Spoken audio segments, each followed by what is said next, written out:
Correspondence file वाली side हो सकता है मोस्ट ऑफ द टाइम। जैसे कोई ऑर्डर आ गया तो कॉरस्पॉन्डेंस फाइल वाली साइड आप लगाएंगे उसको। कोई गवर्नमेंट की इंस्ट्रक्शन है या हायर अप्स की इंस्ट्रक्शन है वो आप इस साइड लगाएंगे।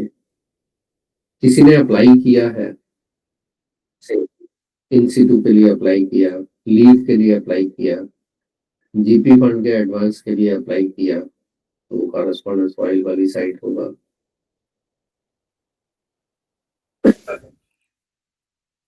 या अगर सुओ मोटो आप लिख रहे हैं किसी चीज के बारे में, आप अथॉरिटीज का ध्यान खींचना चाहते हैं उसकी तरफ, जैसे आप कहते हैं जी मैंने मॉनिटर किया है, और जैसा आपने मुझे बोला था जी मैंने अटेंडेंस को वॉच किया, लेकिन बहुत सारे लोग जो हैं वो टाइम पे अटेंडेंस नहीं कर रहे हैं, they are coming late, they are living early, in between they disappear. उस केस में आप सुओ मोटो भी नोटिंग कर सकते हैं हायर ऑफिसर को अप्राइज करने के लिए।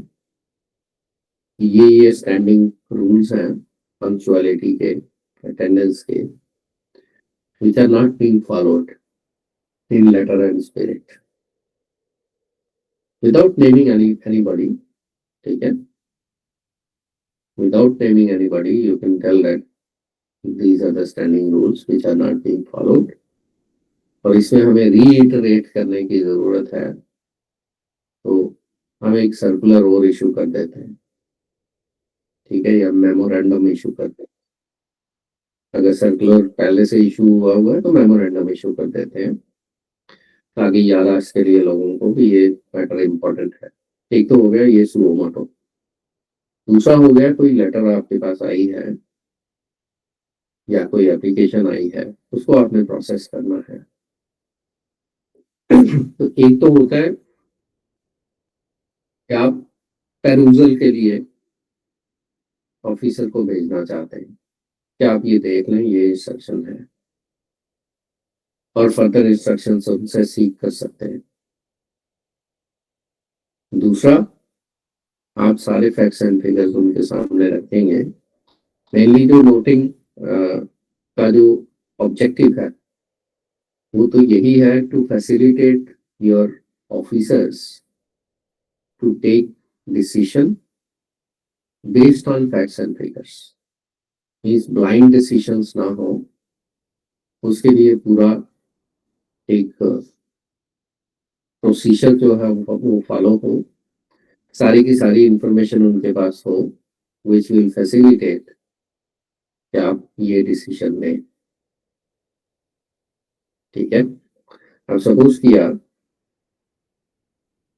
किसी ने हमें इंस्टीट्यूट प्रमोशन के लिए अप्लाई किया। आज कुछ लोग उस ग्रुप में शायद डिस्कशन कर रहे थे 50% डेली वेजेस सर्विस की, ESR वाले ग्रुप में चल रहा था ना वहां पे कुछ डेली वेजर की सर्विस का। तो डेली वेजर की सर्विस का वही 50% आपने ऐड करना है। Why? Because that forms part of qualifying service. तो पेंशन के लिए भी लागू होता है, वो वहाँ के लिए भी लागू होता है। काजिया मैम ने शायद क्लैरिफाई किया था वहां पे काफी हद तक। Okay, so see the person is applying for institute, और इंस्टीट्यूट के लिए उन्होंने अप्लाई किया और कागज भी लगाए, वर्क एंड कंडक्ट भी लगाया अपना। सर्विस बुक तो आपके पास है ही है उनकी ऑलरेडी, ठीक है। जो उनके से डेली वेजर के ऑर्डर थे वो भी उन्होंने लगा दिए उसके साथ, और उसके बाद रेगुलराइजेशन जब हुई थी वो भी ऑर्डर लगा दिए in case the person was daily Vaser. और उसके बाद वो जो एप्लीकेशन है आपके ऊपर से जो है वो आपको मार्क होते होते आप तक पहुंची है। Now you have to put forth all the facts and figures of that case। और CSR क्योंकि हमने पढ़ा हुआ है, हमें मालूम है कि इंस्टीट्यूट के लिए हमारे क्या कंडीशंस होनी चाहिए। यहाँ पे जो हम स्टार्ट करेंगे वो तो हम उनकी हिस्ट्री से स्टार्ट करेंगे कि ऐसे ऐसे इन्होंने अप्लाई किया फर्स्ट इंस्टीट्यूट के लिए, the said employ has applied for first institute, ठीक है, along with the requisite documents with एक विज वर्ड है वो आपको मालूम है ना जी। Yes sir. एक होता है विज, एक होता है वीजा विज, दोनों में फर्क होगा ना, ठीक है। विज का मतलब क्या होगा? सर दीज आर, विज का मतलब हो गया लाइक, ठीक है। फॉर एग्जाम्पल लाइक ये डॉक्यूमेंट्स उन्होंने लगाए नेमली, ठीक है, लाइक, और आप कह सकते हैं नेमली। जैसे वो लिखेंगे the person has enclosed requisite documents with initial engagement order as daily wages, the regularization order, work and conduct certificate, ठीक है। तो उनके हम नाम लिख देंगे। और वीजा विज का मतलब क्या होता है? वीजा विज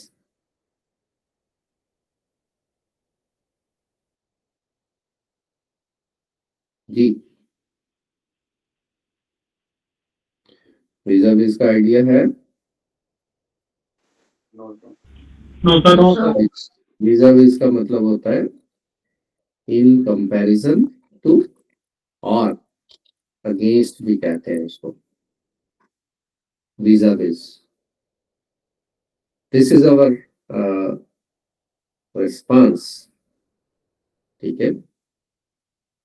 वीजा विज से हाई इन्फ्लेशन, हाई इन्फ्लेशन का ये हमारा रिस्पॉन्स है। वीजा विज मीन्स अगेंस्ट या इन कंपैरिजन टू, किसी को मैच कर रहे हैं तो वो हम कहते हैं वीजा विज। और विज हो गया किसी चीज को एक्सप्लेन करना कि इसमें क्या क्या इंक्लूडेड है, लाइक नेमली, वो सारी चीजें उसमें है। तो हम ये लिखेंगे इस आदमी ने अप्लाई किया इन डॉक्यूमेंट्स के साथ, और उसके बाद उनकी हिस्ट्री हमें देनी पड़ेगी। The facts of the cases are like this. Initial engagement, ठीक है, जब डेली वेजर आएगा तो वर्ड क्या यूज होगा? अपॉइंटमेंट नहीं आएगा, डेली वेजर के लिए आएगा initial engagement as daily wager, ठीक है, ये वर्ड आएगा। देन रेगुलराइजेशन,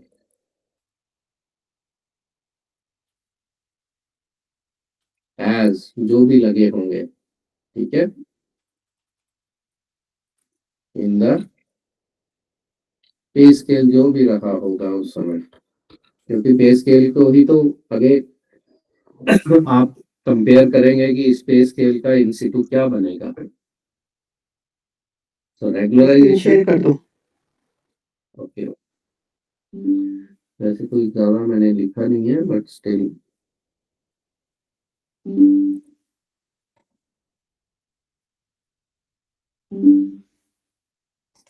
माइंड यू, ये जो हम डिस्कस कर रहे हैं आज, ठीक है, जो आज हम डिस्कस कर रहे हैं इंस्टीट्यूट वाला, ये नोट आपको कल अटेम्प्ट करना है, ठीक है। मैं आपको पूरा गाइड कर रहा हूँ, लेकिन रीइंफोर्सल के लिए ये नोट आपको लिखना है कल, प्लीज, क्लियर। इसलिए मैं पूरा नहीं लिख रहा हूँ, मैं आपको गाइडलाइन दे रहा हूँ इसमें कि how will you initiate it. Initiate आपने यही करना है कि उन्होंने अप्लाई किया, इन डॉक्यूमेंट्स को एनक्लोज किया, उसके बाद आपने आ जाना है उनकी हिस्ट्री पे, सर्विस हिस्ट्री पे आना है। सर्विस हिस्ट्री पे जब आप आएंगे तो सबसे पहले तो अगर वो डेली वेजर है, यू कैन डू एनीवेज, ठीक है ना। अगर क्वेश्चन ने आपको बाइंड नहीं किया, क्वेश्चन आपको कह रहा है कि किसी एम्प्लॉय ने जो है वो इंस्टीट्यूट के लिए अप्लाई किया, आप उसका केस जो है वो रखें, तो उस केस में आप अज्यूम कर सकते हैं कि वो डेली वेजर कभी रहा ही नहीं था, तो उसमें आप इनिशियल अपॉइंटमेंट की बात कर सकते हैं। तो it can be both face, कि आप उसको डेली वेजर, अगर क्वेश्चन नहीं बोला है कि एक आदमी जो है वो डेली वेजर भर्ती हुआ था, फिर वो रेगुलराइज हुआ, आज की डेट में उसने इंस्टीट्यूट के लिए, फर्स्ट इंस्टीट्यूट के लिए अप्लाई किया, तो फिर आपको डेली वेजर उसको पहले दिखाना पड़ेगा। लेकिन अगर क्वेश्चन साइलेंट है और ओपन एंडेड है, तो उस केस में आप किसी तरह से भी उसको ले सकते हैं, डेली वेजर भी ले सकते हैं और इनिशियल अपॉइंटमेंट भी ले सकते हैं उनकी विदाउट डेली वेजर। तो सर्विस हिस्ट्री पे हमने जाना है कि वो एंगेज हुए थे, सर्विस रिकॉर्ड उनका ये है। जब आप सर्विस रिकॉर्ड लिखते हैं तो वो समझ आता है कि ये आपने सर्विस बुक के रेफरेंस से लिखा। सर्विस रिकॉर्ड का मतलब ही यही हो गया कि सर्विस बुक को रेफर करके आप लिख रहे हैं।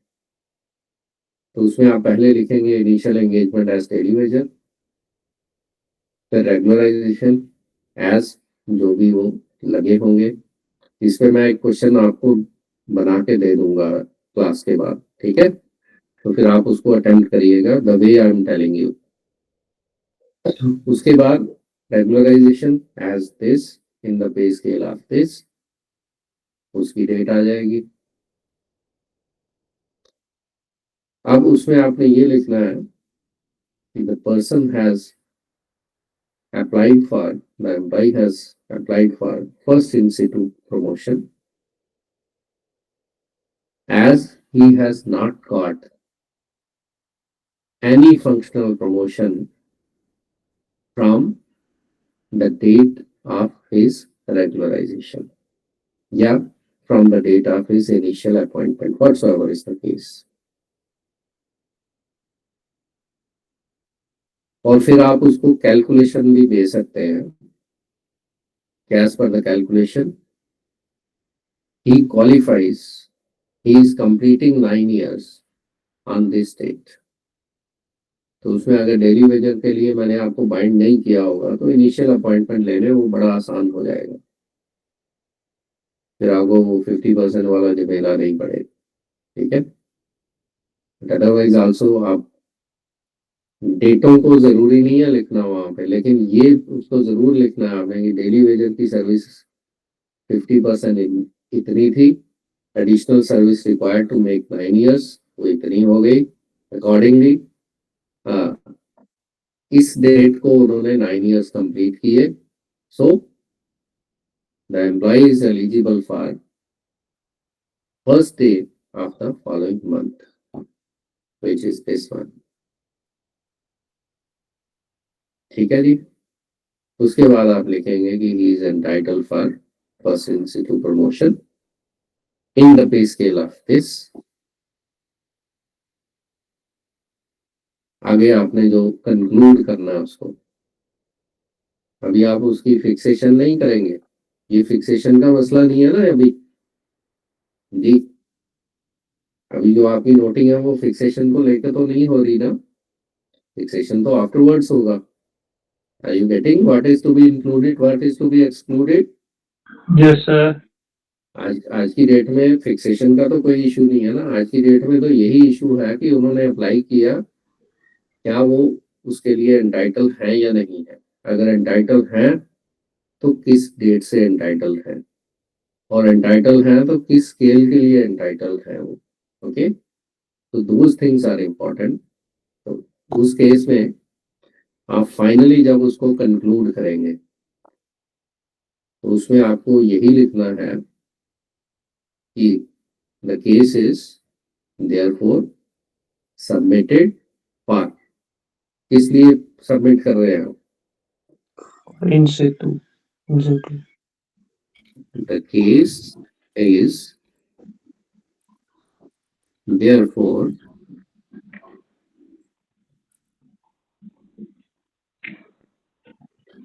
covered under rules, okay, and is submitted for, एक word होता है kind perusal. Have you heard of this word? Kind perusal. No, sir. Sir लेकिन कई यूजर से स्टार्ट करते हैं नोट के भाई. ये बहुत बहुत यूज होता है, ये बहुत यूज होता है. काइंड perusal का मतलब होता है किसी चीज को पढ़ लेना अच्छे से, ठीक है. perusal मीन्स उसको अच्छे से पढ़ लेना, कि हम आपके लिए काइंड perusal के लिए इसको सबमिट कर रहे हैं कि आप इसको अच्छे से पढ़ लो. तो for kind perusal and Approval. हाँ अप्रूवल. तो इस तरह से आप उसको कंक्लूड कर सकते हैं.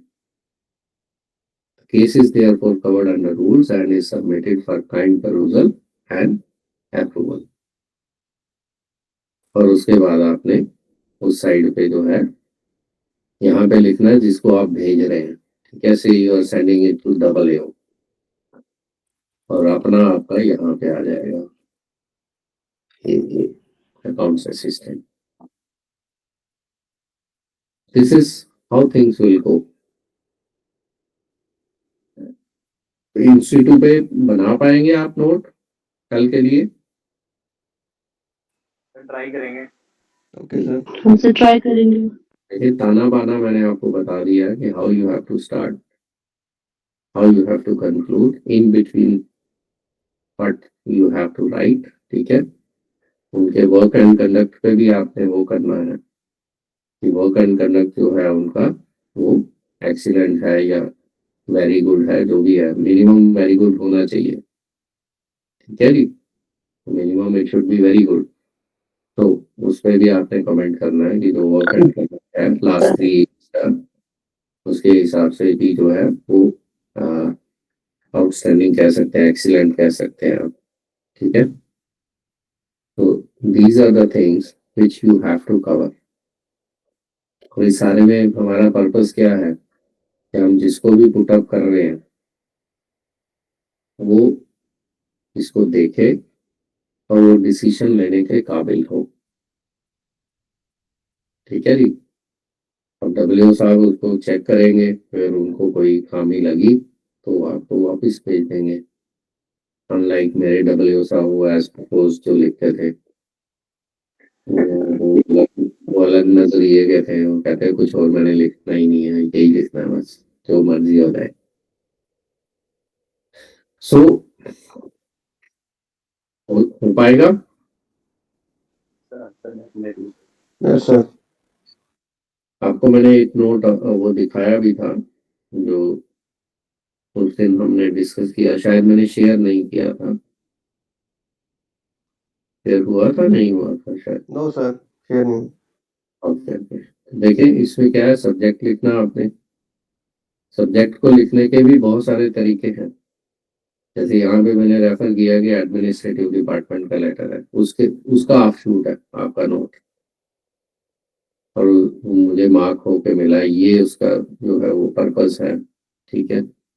उसके बाद अपनी राय दी कि कैसे कैसे हम उसको इम्प्लीमेंट कर सकते हैं, ठीक. प्रपोजल दिया, फिर उसके बाद जो है वो हायर अथॉरिटी को हमने लिखा. So this is how things go. Ante और सुप्रा का भी मैंने आपको डिफरेंस उस दिन बताया था. एंटे जो है तो पेज अगर चेंज हो जाए तो एंटे यूज होता है, और सेम पेज पे कोई पैरा आप ऊपर वाला रेफर कर रहे हैं तो फिर सुप्रा आ जाता है उसमें. सुप्रा और एंटे का फर्क समझाया था ना मैंने उस दिन. Yes sir. Yes sir. Yes sir. जी. तो सर एक बार क्योंकि बता देंगे एक बार ये एंटे का बताना प्लीज. एंटे का मतलब ये होता है कि हम पुराने किसी पैरा को रेफर कर रहे हैं, ठीक है, लेकिन पेज चेंज हो चुका है. से वो पिछले पेज पे है और उस पैरा को हम अगले पेज पे रेफर कर रहे हैं, तो फिर हम एंटे यूज करते हैं। और अगर इसी पेज पे वो ऊपर वाला पैरा है तो फिर हम सुप्रा यूज करते हैं उसके लिए। सेम पेज पे जो होगा, से अभी हम नोट नंबर 6 पे पहुंच गए और उसी पेज पे जो है नोट नंबर 4 भी है और हम 4 को रेफर करना चाहते हैं, तो फिर हम लिखेंगे सुप्रा। ठीक है, is that clear? Yes, sir. ठीक है, तो ये भी मैं नोट शेयर कर दूंगा और वो मैं क्वेश्चन बना के फिर आपको, क्योंकि अभी जो हमारी क्लासेस होने वाली हैं ये हमारा थोड़े दिन और चलेगा और 3 दिन कंटिन्यूटी हमने इसलिए मांगी थी कि हम इसकी प्रैक्टिस जो है वो साथ साथ कर पाए। तो नोट आपका पक्का हो जाना चाहिए। एक नोट तो ये होगा, एक कोई पेपर में से मैं नोट आपको दे दूंगा फिर, तो उसके हिसाब से आपका नोटिंग वाला पार्ट जो है वो 100% कवर हो जाएगा। ठीक है, Yes, sir. तो सर एक वर्ड सर एक वर्ड यूज करते हैं हम, एप्रोपॉज। सर उसका क्या हाँ, मतलब होता है? एप्रोपास का मतलब ये हो गया कि इसके रिगार्डिंग है वो। अप्रोपस, अप्रोपस कहते हैं उसको। जैसे पीयूसी भी बहुत बार यूज होता है। पीयूसी सुना हुआ? Yes, sir. Paper under English consideration. हाँ, तो अप्रोपस का मतलब हो गया कि रिगार्डिंग दिस मैटर। ठीक है, रिगार्डिंग दिस मैटर उसको अप्रोपस कहा जाता है, इसी मैटर के रिगार्डिंग। तो बहुत सारे वर्ड हैं, ये तड़का लगाना पड़ेगा हमें फाइनेंस का ना। जैसे पेरूजल वर्ड मैंने आपको दिया, उसके बाद जो है फर्दर इंस्ट्रक्शंस, ठीक है वो है। गाइडेंस भी कई बार हम लिखते हैं कि हमें गाइडेंस चाहिए, हमें समझ नहीं आ रहा क्योंकि वी आर सबऑर्डिनेट। तो कई बार हो सकता है कोई चीज हमें समझ में नहीं आ रही है, हमें क्लैरिफिकेशन चाहिए हो, हमें गाइडेंस चाहिए हो उसके लिए, तो we can submit the matter for guidance as well, further instructions. ठीक है, इन द मैटर, तो वो चीजें यूज होती हैं।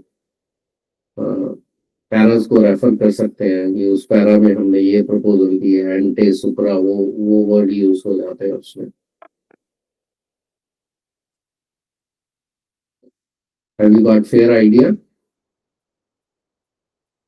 सर ठीक है, तो अभी मैं ये नोट आपके साथ शेयर कर देता हूँ और सेकेंडली एक क्वेश्चन अभी आपको बना दूंगा। ठीक है, I post in the group, तो फिर कल तक आप उसको बना लेना नोट को। ओके, इंस्टीट्यूट तक ही रिस्ट्रिक्ट करो या किसी भी मैटर पे दे दूं? सर अभी फर्स्ट जी, नोट है तो इंस्टीट्यूट ही रखते हैं, बाद में फिर और भी कर लेंगे। इंस्टीट्यूट ही रखते हैं क्योंकि इंस्टीट्यूट के बारे में मैंने आपको सफिशिएंटली गाइड कर दी है, how you have to proceed. तो इंस्टीट्यूट पे ही रहेंगे हम, इंस्टीट्यूट के रिगार्डिंग दे देंगे। Okay, clear?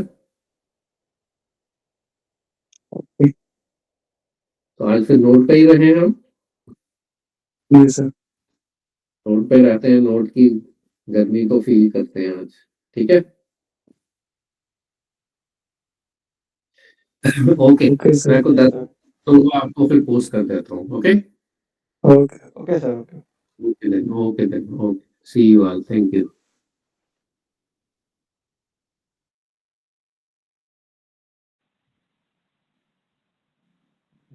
Yes.